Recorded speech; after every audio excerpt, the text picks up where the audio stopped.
দারুণ স্বাদের মুচমুচে কাঁচকলার পকোড়া ভীষণ টেস্টি হয় খেতে। এই রেসিপিটি খুব সহজভাবে আমি তোমাদেরকে বানিয়ে দেখাবো। প্রথমে দুটো কাঁচকলা নিয়ে আমি মাঝখান থেকে দুটুকরো করে নিয়েছি। এরপর জলের মধ্যে 1 চামচ পরিমাণ হলুদ দিয়ে জলটাকে ভালো করে গুলে নেব। এতে কাঁচকলার কষটা কিন্তু বেরিয়ে যাবে। এরপর কড়াইয়ের মধ্যে কাঁচকলাগুলো দিয়ে বেশ কিছুক্ষণ সেদ্ধ করে নেব। ঢাকা দিয়ে বেশ কিছুক্ষণ সেদ্ধ করে নিয়েছি।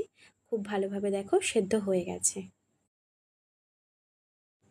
এরপর খোসাগুলো ভালো করে ছাড়িয়ে নেব। কাঁচকলার পকোড়াও যে এত ক্রিস্পি আর এত টেস্টি হয়, তোমরা কিন্তু বাড়িতে একবার ট্রাই না করলে বুঝতেই পারবে না। খোসাগুলো ভালো করে ছাড়িয়ে সমস্তটা একসাথে ভালোভাবে মিক্সড করে নেব।